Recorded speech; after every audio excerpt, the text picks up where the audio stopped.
February in Detroit. The bony fingers of the barren trees seem to beg the gray sky for just a little relief from winter's iron grip. It's cold, and it is snowing on the city's east side, a most unlikely locale for the game of golf. It's an area in which a lot of the homes have been torn down, a lot of abandoned properties and things of that nature. So it's a neighborhood struggling right now. And yet, amazingly, out of this, an important dialogue has begun about golf and life. What are the qualities that you've learned in your brief time there about golf? That the main one is it's an honest sport. If you're not an honest person, you're not going to be honest at golf. Don't let nobody tell you that you can't make it, because it's a lie. You can make it in life. Everybody can make it in life if you put your mind to it. That's all it takes. The program's called Midnight Golf. Be on your left leg, okay? The right arm's got to go behind your left leg and hold it right there, okay?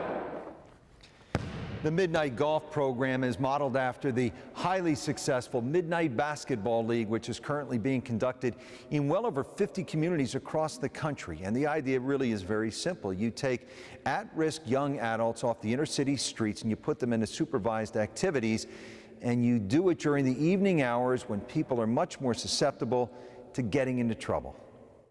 Milwaukee did a study on the areas that were housing the Midnight Basketball program, and through the studies they found that crime was reduced at least 30% in the areas that housed the Midnight Basketball program. Charles Turner, a one-time Harlem Globetrotter, sees the same growth potential for golf in the inner city that he's seen in basketball. Every place that there's a Midnight Basketball program, I would love to see a Midnight Golf program. The old adage, it takes a village to raise a child. Well, the PGA is the village, and the children are out there, and they're looking for help. Inner city youth often are exposed strictly to basketball, which kind of makes them one-dimensional. And with Midnight Golf, we believe it as another dimension to their life, and also helps to build character in an individual sport versus a team sport.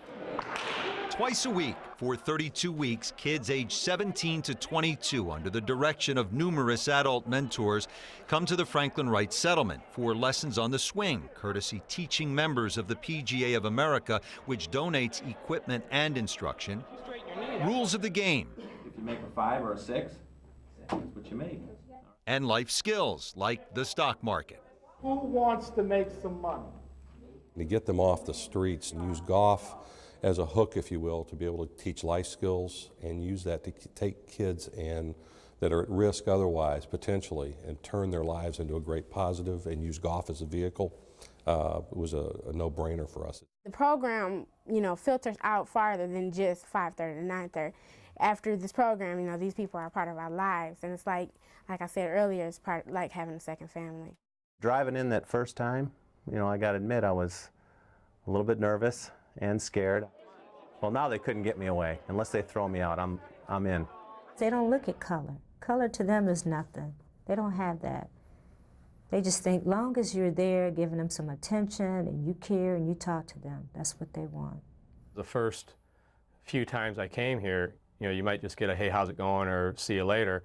Now we get hugs and things like that. So we know that we're building these relationships and building bridges. Bridges which lead to opportunity. The flower has bloomed out of the concrete with a lot of these young adults, and many have gone on to aspire to either to play the game of golf, to get into golf management, just to expand upon the game in itself, and also seek higher education. I've grown to like this game a whole lot. A lot of people in school, they'll look at me and say, "You play golf?" I say, "Yeah." They're like, "Not you." I say, "Yeah, I play golf." Tomorrow, meet several young adults who are hoping that golf can help them make that difficult transition to becoming a responsible adult. Reporting from Detroit, Rich Lerner for Golf Central.